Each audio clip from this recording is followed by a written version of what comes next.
never slow up, no I don't take shit. I got no love for the fakeness. If you wanna play tough and wanna hate this, I'll always show up. I don't ever slow up, no I don't take shit. I got no love for the fakeness. If you wanna play tough and wanna hate this, I'll always show up and make a statement. I don't ever slow up, no I don't take shit. I got no love for the fakeness. If you wanna play tough and wanna hate this, I'll always show up and make a statement. Everything I do so instinctive and so passionate. Every word I move so descriptive like an adjective. I got a vendetta against people who patented being negative when you should be getting after it. I got facts over tracks, this and that. Spitting slow, spitting fast. I could roast, I could gas. Think I'm okay at last, but I don't know if that can erase all the past. And the pettiness, a reflection of the emptiness. Hilarious, you think you're worth my time, you're delirious. Mysterious, because you hide behind a fake exterior. Inferior, you know I'll always be a bit superior. Get off of me, this ain't no humble brag. I want you to hear words, you can say them back. I want you to feel free from the chains at last, and to believe in what you got, it was built to last, yeah. हाय आर्मीज, मैं हूँ आपकी host koala. आपको welcome BTS magic shop में। ये the immortal love season 2 chapter 37 है। Chapter 36 में हम लोगों ने देखा था कि होसियोक और आयु की बेटी राया वापस आ गई है और होबी अपने पास्ट लाइफ के बारे में कुछ बता रहा था कि वो आयु से कैसे मिला, कैसी सारी चीज़ें बनी, और ये फायर सायरन वाला एंगल उसी में ही ओपन हो रहा था। और उसी दौरान फ्लैशबैक में आयु के पापा मतलब उस टाइम के हाक्यो टेम्पल के ग्रैंड मास्टर होबी से कुछ कह रहे थे। अब देखते हैं आगे क्या होता है। तो फिर चलिए स्टार्ट करते हैं the immortal love season 2 chapter 37।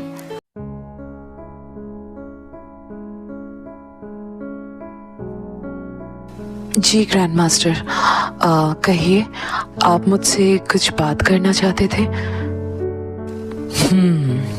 होसियोक, बैठो तुम। मैं आजकल आयु को तुम्हारे साथ ज्यादा देखता हूँ। क्या बात है होसियोक? वो ग्रैंड मास्टर, बेझिझक कहो। ठीक है बेटा। मैं आयु को पसंद करता हूँ। आई नो कि मैं अभी उसके काबिल नहीं हूँ, बट मैं बहुत बहुत मेहनत करूँगा। आप मुझ पे भरोसा कर सकते हैं ग्रैंड मास्टर। हाँ, बात भरोसा का नहीं है बेटा। असल में आयु खुद किसी के काबिल नहीं है। मतलब मैं कुछ समझा नहीं। हाँ होसियोक, आयु मेरी बेटी नहीं है। क्या? लेकिन पूरा बात सुनो, तब तुम्हें समझ में आएगा।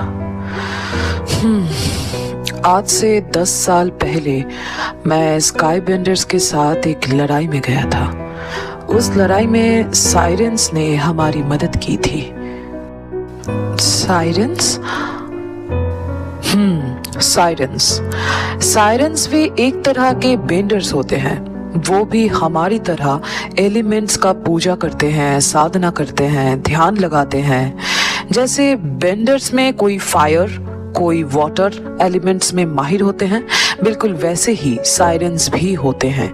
लेकिन वो जिस एलिमेंट्स में माहिर होते हैं उस एलिमेंट्स के आसपास ही रहते हैं। जैसे कि वाटर साइरेंस पानी में रहते हैं, फायर साइरेंस वोल्केनो में रहते हैं, एयर साइरेंस पहाड़ की चोटी में रहते हैं।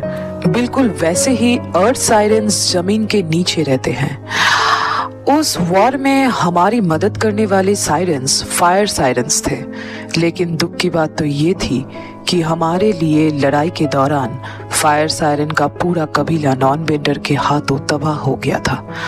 हम वॉर में जीत तो गए थे, लेकिन वो जीत फायर सायरेंस के मौत से ही लिखा हुआ था। हम सब फायर सायरेंस के डेड बॉडी को वोल्केनो में दफना के लौट ही रहे थे। अचानक से एक बच्ची का रोने का आवाज आया था। हम सब रुक गए थे। बच्ची घायल थी। हमने सोचा बच्ची को टेंपल में लेके आते हैं, स्वस्थ करके उसे किसी और फायर सायरन के कबीले में दे के आएंगे। बट टेंपल में आने के बाद हीलिंग के प्रोसेस में हमें पता चला कि वो बच्ची सिर्फ फायर सायरन नहीं है, वो हेवन गेट की भी है। हम सोच में पड़ गए। पहले सोचा हेवन गेट कीपर को ये बच्ची सौंप दूंगा, लेकिन हेवन गेट कीपर मना कर दिए। उनका कहना था, नहीं ग्रैंड मास्टर, आप इस बच्ची को अपने पास ही रखिए, वो आपके पास ही ज्यादा सुरक्षित रहेगी। फ्यूचर के लिए उसको प्रोटेक्ट करना ज्यादा जरूरी है। तो उनके उस बात से हम भी कहीं ना कहीं सहमत थे, लेकिन एक फायर सायरन इस टेंपल में रहेगी तो नॉन बेंडर्स को शक होगा और वो टेंपल तक आ पहुंचेंगे, तब उसे प्रोटेक्ट करना मुश्किल होगा। तो इसीलिए मैंने और हेवन गेट कीपर ने मिलकर उस बच्ची का पावर लॉक कर दिया था। बट समय के साथ साथ ये बच्ची अगर अपनी ऊर्जा इंक्रीज नहीं कर पाई तो ये पावर लॉक टूट जाएगा, और अगर ये इस पावर लॉक को टिका के रख पाई तो ये लॉक अनलॉक्ड नहीं होगा। लेकिन हर चीज का एक एक्सपायरी डेट होता है ना? इस पावर लॉक का भी है। जिस दिन वो खुद को सबसे ज्यादा इनसिक्योर महसूस करेगी, इमोशनली ब्लॉकेज से ये पावर लॉक टूट जाएगा और तब इसको संभालना नामुमकिन हो जाएगा। हेवन गेट की और फायर सायरन पावर, दोनों पावर इसके शरीर में तेजी से फैलने लगेंगे और ये अनकंट्रोलेबल हो जाएगी। और आप कहना चाहते हो कि वो बच्ची आयु है, राइट? तुमने सही समझा होशियाक। आयु एक चलता फिरता टाइम बॉम्ब है। मैं उसका अपना डैड तो नहीं हूँ, बट वो मेरी बेटी ही है। मैं उससे बहुत प्यार करता हूँ, तो इसीलिए कह रहा हूँ होशियाक, आयु से ज्यादा लगाव मत बढ़ाओ, वो तुम्हारे लगाव के काबिल नहीं है। अब लगाव होने से पहले आपको मुझसे ये कहना चाहिए था ना। अब तो इसका कुछ नहीं कर सकता। मैं आयु से बहुत प्यार करता हूँ और आपकी बात के मुताबिक आयु एक चलता फिरता टाइम बॉम्ब है। तो ग्रैंड मास्टर, मैं इस टाइम बॉम्ब का जिम्मेदारी लेना चाहता हूँ आखिरी सांस तक। सब कुछ जानने के बाद भी अगर तुम यही चाहते हो तो मुझे कोई ऐतराज नहीं है, लेकिन होशियाक, भावनाओं में बह के नहीं, ठंडे दिमाग से फिर से सोचो। नहीं ग्रैंड मास्टर, मैं सोच के ही आपसे कह रहा हूँ। मैं आयु को अपनी आखिरी सांस तक हर तरीके से संभाल के रखूंगा। ये मेरा आपसे वादा है। ठीक है बेटा, फिलहाल अपने ट्रेनिंग पर ध्यान दो, ठीक है? तो ग्रैंड मास्टर, हम शादी कब कर रहे हैं? हाँ? हे भगवान, अभी तुम बस 12 साल के हो बेटा, थोड़ा सा बड़े हो जाओ, ठीक है? तब शादी कर लेना। बट ग्रैंड मास्टर, मैं बहुत बड़ा हो गया हूँ, आपको नहीं दिखता?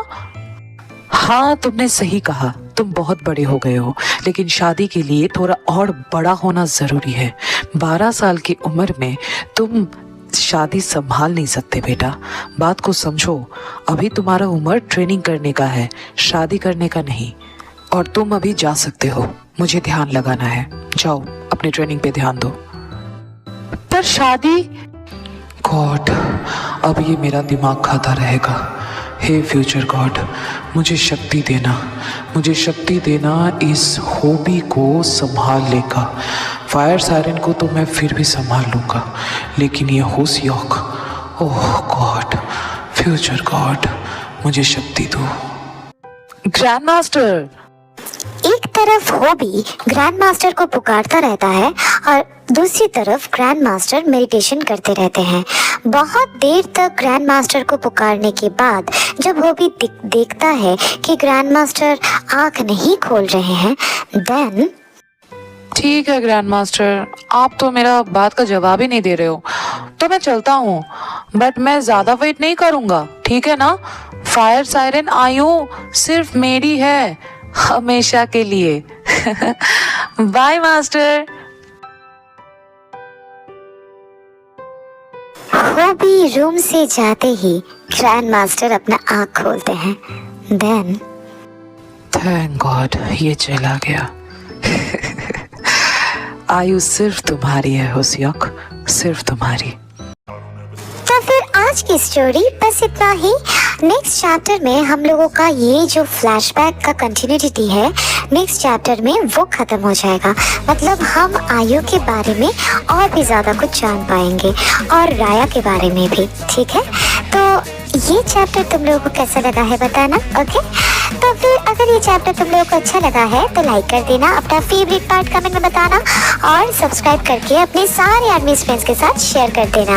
और कोआला का आईजी अकाउंट का लिंक अबाउट सेक्शन में दिया हुआ है, प्लीज जाके उसे भी फॉलो कर लेना। ओके ना गाइस, तो फिर मैं मिलती हूँ नेक्स्ट चैप्टर के साथ। तब तक लव योरसेल्फ, थैंक यू, सारंगेयो, bye bye guys, bye. Think I'm okay at last, but I don't know if that can erase all the past and the pettiness. A reflection of the emptiness, hilarious. You think you're worth my time, you're delirious, mysterious, because you hide behind a fake exterior, inferior. You know I'll always be a bit superior.